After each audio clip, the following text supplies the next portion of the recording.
అఖిలాండ కోటి బ్రహ్మాండ నాయకుడి బ్రహ్మోత్సవాలు తిరుమల సప్తగిరుల వేదికగా ఈ ఏడాది 23వ తేదీన అంకురార్పణ, 24వ తేదీ ధ్వజారోహణంతో ప్రారంభం కానున్నాయి.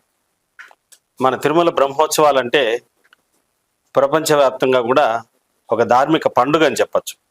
అలాంటి పండుగ నిర్వహించడానికి కంకణధారి అయినటువంటి టీటీడీ పాలక మండలి చైర్మన్ బిఆర్ నాయుడు గారు తొలిసారిగా ఆయన నేతృత్వంలో ఇక్కడ తిరుమల బ్రహ్మోత్సవాలు ప్రారంభమవుతున్నాయి.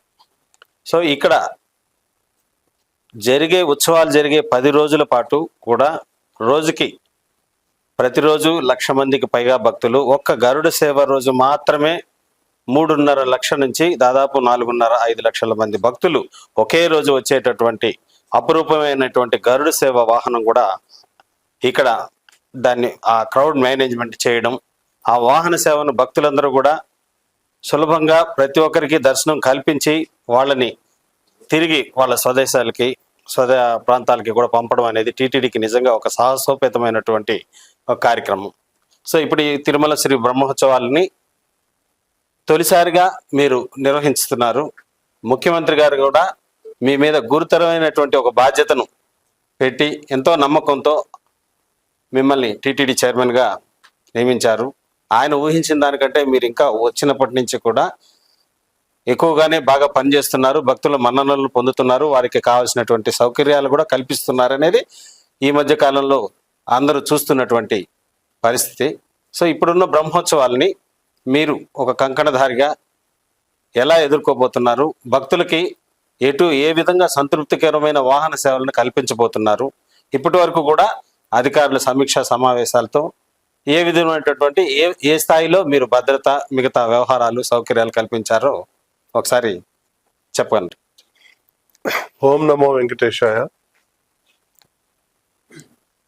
ఏర్పాట్లు అయితే బ్రహ్మాండంగా జరుగుతున్నాయి.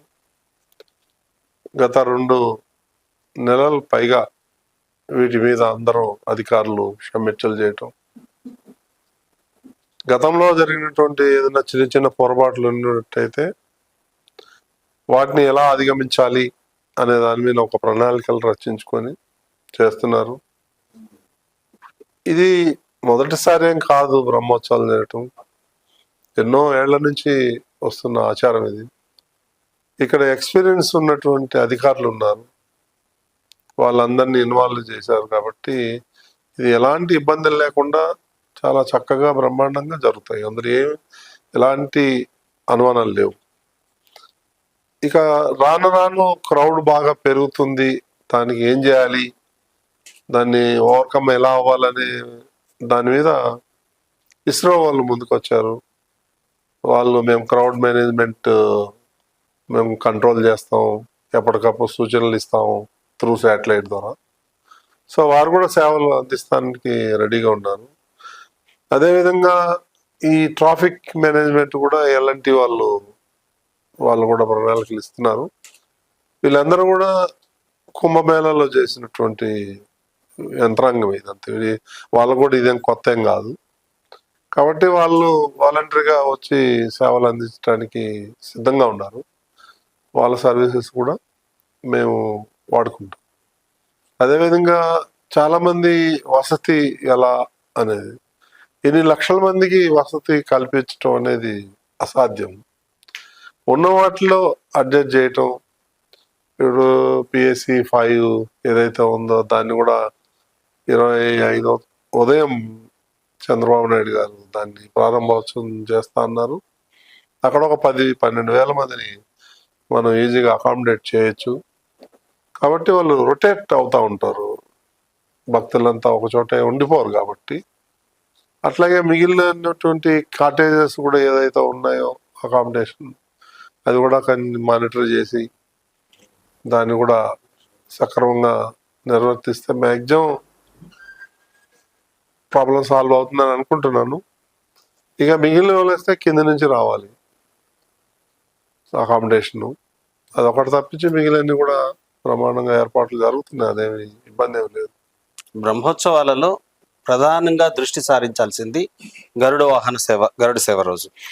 ఆ రోజున ప్రత్యేకమైనటువంటి ఏర్పాట్లు చేపట్టాల్సిన బాధ్యత టీటీడీ పైన ఉంటుంది.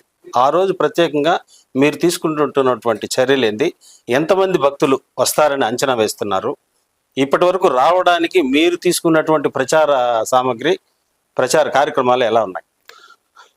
ఈ గరుడ సేవకి మనం ప్రచారం చేయక్కర్లేదు. టీటీడీ అనాదిగా వస్తున్నటువంటిది. అన్ని అందరికీ భక్తులకి తెలుసు ఏ రోజు ఏం జరుగుతుంది అనేది. కాబట్టి ప్రత్యేకంగా భక్తుల్ని రండి రండి అని మనం పిలవక్కర్లేదు. భక్తులు వచ్చేస్తారు ఆటోమేటిక్గా. అంటే ఆ దేవదేవునికి ఉన్నటువంటి పవర్ అది. కాబట్టి వచ్చిన వాళ్ళని మనం ఏ విధంగా వాళ్ళకి సౌకర్యాలు కల్పిస్తాము, వాళ్ళకి ఎలాంటి ఇబ్బందులు కలగకుండా, వాళ్ళకి అన్నప్రసాదం అయితే ఉంది, లడ్డు ప్రసాదం అయితే ఉంది, ఇవన్నీ వాళ్ళకి అందజేసి దర్శనం చేయించి పంపిస్తే అదే మహాభాగ్యం. 4-5 లక్షల మంది వస్తారని అంచనా వేస్తున్నాము. దానికి అనుగుణంగానే ఇప్పుడు ఏర్పాట్లన్నీ చేస్తున్నారు. సో వాళ్ళకి వచ్చిన వాళ్ళకి అందరికీ మంచినీళ్ళు కానీ, మజ్జిగ కానీ, బిస్కెట్లు కానీ, ఇలాంటి పదార్థాలన్నీ కూడా ఎవరి 2-3 అవర్స్కి ఒకసారి ఆ గ్యాలరీలో ఉండే వాళ్ళకి ఇవ్వాలని ప్రయత్నం చేస్తున్నాం. అది చాలా బ్రహ్మాండంగా ఏర్పాట్లు జరుగుతున్నాయి. ఇవన్నీ కూడా టీటీడీకి భారం కాకుండా ఈ భక్తులు వాళ్ళ యొక్క సహకారంతో ఇవన్నీ ఏర్పాట్లు చేయటం జరుగుతూ ఉంది. అదేవిధంగా ఏదైతే మాడవీధులతో పాటు ఈ యొక్క మెయిన్ కూడళ్ళు ఏవైతే ఉన్నాయో వాటిని కూడా విద్యుత్ అలంకరణలు ఈసారి కొంచెం డిఫరెంట్గా ఉంటుంది. అదేవిధంగా పూలతోని తోరణాలు చేయటం, అవి కూడా ఒక డిఫరెంట్గా చేస్తున్నాం ఈసారి. అంటే తిరుమలని చాలా అందంగా ఉండేటట్టుగా తీర్చిదిద్దుతున్నాం. సో అవన్నీ కూడా ప్రణాళికలు అయిపోయినాయి, పనులు కూడా జరుగుతున్నాయి, కంప్లీట్ అయిపోవచ్చింది. ఈ ఏదైతే ఈ మానిటరింగ్ చేయాలి అనే దాని మీద టీటీడీ కూడా ఒక ప్రణాళిక చేసింది. మన విజిలెన్స్ వాళ్ళు అయితే, సెక్యూరిటీ వాళ్ళు అయితే, ఇప్పుడు ఉన్నటువంటి కమాండ్ కంట్రోల్ రూమ్ ఏదైతే ఉందో దాన్ని కొంత అప్గ్రేడ్ చేసి నెంబర్ ఆఫ్ కెమెరాస్ ఇంక్రీజ్ చేసి ఎక్కడ ఏం జరిగినా కానీ ఇమీడియట్గా మన తెలిసిపోయేలాగా ఎప్పటికప్పుడు మనకు ఇన్ఫర్మేషన్ వస్తుంది. దాన్ని బట్టి మనం ఇమీడియట్గా ఏం యాక్షన్ తీసుకోవాలి ఏంటి అనేది ప్లాన్ చేసుకుంటాం. అదేవిధంగా ఎల్ఈడి స్క్రీన్లు కూడా ఒక 30-35 ఎల్ఈడి స్క్రీన్లు ప్రతి కూడళ్లలో పెట్టి వాళ్ళకి ఈ జరిగేటువంటి కార్యక్రమాలన్నీ కూడా చేయటం జరుగుతుంది. ఈ సాంస్కృతిక కార్యక్రమాలు ఏవైతే ఉన్నాయో ఈసారి కూడా కొంచెం డిఫరెంట్గా అవి కూడా ఆర్గనైజ్ చేస్తున్నారు. సో ఏ రోజు ఏం పెట్టాలి, ఎలా ఉండాలి, ఏ ట్రూప్ రావాలి, అవన్నీ ఒక ప్రణాళికలు తీసుకున్నాం. ఈ శ్రీవారి సేవకులు కూడా ఈసారి గణనీయంగా వస్తున్నారు. వాళ్ళ సేవలు వినియోగించుకుంటాం. సుమారు 4,500 మంది పోలీసు భద్రతా ఏర్పాట్లు చేస్తున్నాం. ఇదన్నీ ఒక పెద్ద టాస్క్. ఇవన్నీ కూడా సక్రమంగా జరుగుతున్నాయి. భక్తులకైతే ఎలాంటి ఇబ్బంది జరగదు. మాది హామీ. వాళ్ళు రావటం, దర్శనం చేసుకుని పోవటమే. కాబట్టి నేను అన్నట్టు ఇందాక అన్నట్టు 2 లక్షల మంది సుమారు గ్యాలరీలో ఉంటారు. కానీ అక్కడ వాళ్ళు కూర్చుని పోరు వాళ్ళు, ఎందుకంటే రొటేట్ అవుతూ ఉంటారు. స్వామివారు ఆ రోజున సుమారు 8-10 గంటలు మాడవీధుల్లో ఊరేగింపు ఉంటుంది. కాబట్టి ఈజీగా ఎన్ని లక్షల మంది వచ్చినా కానీ దర్శనం చేసి పంపించే వెసులుబాటు ఉంది మనకి. కాబట్టి ఎలాంటి ఇబ్బందులు రావని మేము ప్రణాళికలు గత ఏడాది గరుడ సేవ రోజు గ్యాలరీలో కూర్చున్న భక్తులు వరకే కాకుండా వాళ్ళు ఒక వాహనం ఒకవైపు తిరిగిన తరువాత ఆ గ్యాలరీని ఖాళీ చేయించి బయట ఉన్న భక్తులను కూడా మళ్ళీ గ్యాలరీలోకి పంపించి తూర్పు మాడవీధి నుంచి మళ్ళీ ఎక్కువ మందికి అదనంగా దాదాపు ఒక 20-30 వేల మంది భక్తులకి అదనంగా గరుడ వాహన సేవను కల్పించినటువంటి సౌకర్యం టీటీడీ గతంలో చేసింది. ఈసారి ఇంకా పకడ్బందీగా ఏమైనా ప్లాన్ కొత్తగా ఏమైనా చేశారా?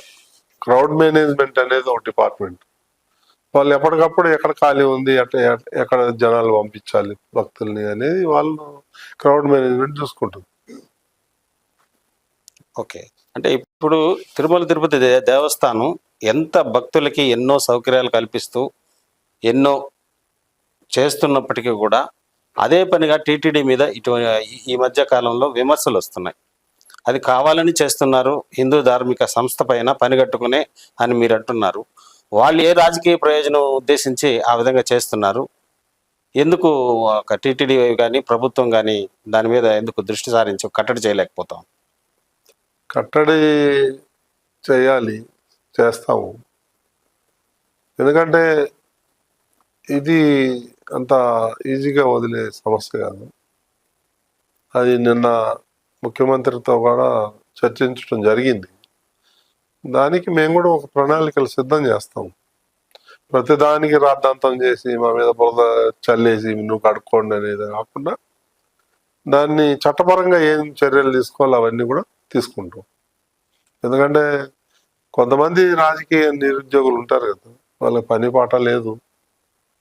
ఈ హిందూ దేవాలయాల మీద, పర్టికులర్గా తిరుమల మీద రోజు బురద చల్లటం చేస్తూ ఉండరు. కానీ ఆ భగవంతుడు చూసుకుంటాడు.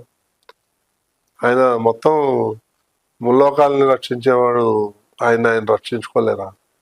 తప్పకుండా చేస్తారు ఆయన, అట్లేం లేదు. కాకపోతే టైం వస్తుంది దగ్గరలో. తిరుమల తిరుపతి దేవస్థానం శ్రీవారి భక్తులకి ఎన్నో సౌకర్యాలు పాలక మండలి ద్వారా ఇటీవల ఒక చాలా ఉపయోగపడే అటువంటి నిర్ణయాలు కూడా తీసుకొని అమలు చేస్తూ ఉంది. దీన్ని కేవలం అధికార వ్యవస్థ మాత్రమే అమలు చేయాలని మీరు భావిస్తారా, లేక పాలక మండలి సభ్యులు కూడా కేవలం నిర్ణయాలకు మాత్రమే పరిమితం కాకుండా నేరుగా భక్తులకు సేవలు అందించే ఈ బ్రహ్మోత్సవాల్లో కార్యక్రమాన్ని ఏమన్నా మీరు శ్రీకారం చుట్టబోతున్నారా? వాళ్ళకు కూడా కొన్ని బాధ్యతలు ఇవ్వాలని అనుకున్నాం. మొన్న వాళ్ళని వీలుని బట్టి వాళ్ళకి ఏ విధంగా ఇక్కడ వచ్చి సర్వీస్ చేయగలరో దాని ప్రకారం చేస్తున్నాం. అట్లేం లేదు. అంటే వాళ్ళకి ఏదైనా జోన్లు వారీగా బాధ్యతలు ఇచ్చి దగ్గరుండి నిర్వహణ చూసుకోమని చెప్పడం, బాధ్యతలు అప్పచెప్తాం. ఎందుకంటే మనకు ఆల్రెడీ పక్కా మేనేజ్మెంట్ ఉంది ఇక్కడ. అందులో ఏమాత్రం డౌట్ లేదు. ఎవరో వచ్చి మనం కొత్తగా వచ్చిన వాళ్ళు చేయాలి అనేది కాకుండా ఇక్కడ ఉన్నటువంటి అధికారులు, సమర్థమైనటువంటి అధికారులు, స్టాఫ్ మెకానిజం ఉంది కదా, వాళ్ళు చేస్తారు. కాకపోతే పైన మానిటరింగ్ చేయటం తప్ప మనం కూడా చేసేది ఏమి ఉండదు. టీటీడీలో ఎన్నో ఒక విధంగా చెప్పాలంటే ఒక చిన్న సైజు రాష్ట్ర ప్రభుత్వాన్ని తలపించేలాగా పరిపాలన సాగుతుంది తిరుమల తిరుపతి దేవస్థానం. ఒకప్పుడు 16,000 మంది ఉద్యోగులతో ఉండేవాళ్ళు. ఈరోజు దాదాపు 5,700కి వచ్చేసింది పర్మనెంట్ ఉద్యోగులు. అయితే అవుట్సోర్సింగ్ మిగతా అందరూ కలిపి దాదాపు 20,000 మంది ఉద్యోగులు టీటీడీలో పనిచేస్తున్నారనేది మనకు అర్థమవుతోంది. అయితే ఇంతటి పెద్ద ధార్మిక సంస్థకి ఒక మేనేజ్మెంట్ చేయడంలో రాజకీయ ఒత్తిళ్లు కానీ ఏమైనా పనిచేస్తాయంటారా? ఎందుకు పదే రాజకీయ విమర్శలు చేస్తున్నారు? దీన్ని ధార్మిక సంస్థలాగానే వాళ్ళు ఎందుకు చూడలేకపోతున్నారు? ఇది వాళ్ళ విజ్ఞతగా వదిలేస్తాము. మనం ఏం అంటాం, దానివల్ల భక్తులు మనోభిప్రాయాలు ఏమి దెబ్బతినవు. మనం అనుకున్నది ఏం దెబ్బతినవు. ఎవరు ఏం మాట్లాడుతున్నారు, ఎందుకు మాట్లాడుతున్నారో ఈరోజు చర్చలు జరుగుతున్నాయి. చిన్న విలేజ్ లో కాడి నుంచి ప్రతిదీ అబ్జర్వ్ చేస్తున్నారు. ఇప్పుడు నేనున్నాను, ఒక పేపర్ చూస్తాను, 2 పేపర్లు. ఊర్లో వాళ్ళు ఏం చేస్తారు, రచ్చబండ కింద తీసుకొని వచ్చే 10 పేపర్లు చూస్తారు. అక్కడ చర్చ స్టార్ట్ అయింది. ఎందుకు ఈ విధంగా తిరుమల మీద వరద చల్లుతున్నారు, ఏమీ లేదని. ఒకవేళ నిజంగానే ఏదన్నా మా వల్ల ఏదైనా పొరపాటు అయిందంటే డిఫరెంట్ ఇష్యూ. కావాల్సుకొని వాళ్ళు వరద చల్లుతా ఉంటే మనం ఏం చేయలేము. దాన్ని భగవంతుడు చూసుకుంటాడు. దళిత వాడల్లో 1000 ఆలయాలు కట్టాలనేసి ప్రాథమికంగా అనుకున్నారు. అయితే ఈ యొక్క స్కీమ్ గతంలో కూడా ఉండేదే కదా, కొత్తగా 1000 ఆలయాలని ప్రత్యేకంగా చెప్పడంలో ఎందుకు అలాగా తీసుకోవాల్సి వచ్చింది అంటారు? గతంలో ఉన్నది లేదు, ఏదో ఉన్నాయి కొన్ని, అట్లేం లేదు. ఇంత భారీ ఎత్తున ఇదే మొదటిసారి. శ్రీవాణి ట్రస్ట్ ద్వారా వచ్చే నిధుల్ని ఆ దళిత వాడల్లో ఆలయాలు కట్టడానికి, ధార్మిక ప్రచారాన్ని పెంపొందించడానికి, ఇలాంటి కార్యక్రమాలకి ఉద్దేశించి ఆ ట్రస్ట్ని ఏర్పాటు చేస్తారు, అలాగే వినియోగిస్తున్నారు. ప్రభుత్వాన్ని కూడా భాగస్వామ్యం చేశారు. అయితే దాంట్లో ఇంకొంత పారదర్శకత తీసుకురావాలి, అని ప్రభుత్వము మీరు కూడా భావించారు, తీసుకురాలేకపోతున్నారు. ఈ కారణం ఏమంటారు? తీసుకొస్తామండి, తీసుకురాకపోవడం అనేది ఏం లేదు. ఉమ్, ఈసారి తప్పకుండా ఉన్న బోర్డులో కూడా చర్చించడం జరిగింది.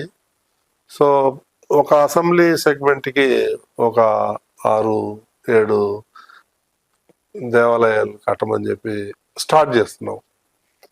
అది చూద్దాం ఎట్లా టేక్ ఆఫ్ అవుతుందని, దాన్ని బట్టి ఇంకా ఇంక్రీజ్ చేసుకుంటూ పోతాం.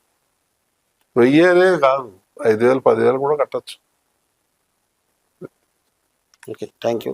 శ్రీవారి బ్రహ్మోత్సవాలను తొలిసారిగా టీటీడీ చైర్మన్ హోదాలో బిఆర్ నాయుడు గారు అంగరంగ వైభవంగా నిర్వహిస్తామని చెప్పేసి అధికార యంత్రాంగాన్ని, ఇటు పాలక మండలిని కూడా సమన్వయం చేసుకుని తనదైన శైలిలో విజయవంతంగా శ్రీవారి బ్రహ్మోత్సవాలు చేసి భక్తులందరికీ కూడా గరుడ వాహనం దర్శించే అవకాశం పుణ్యాన్ని ప్రదర్శించి ఆయనకి దేవుడు కూడా అన్ని విధాలా సహకరిస్తారనేసి కోరుకుంటూ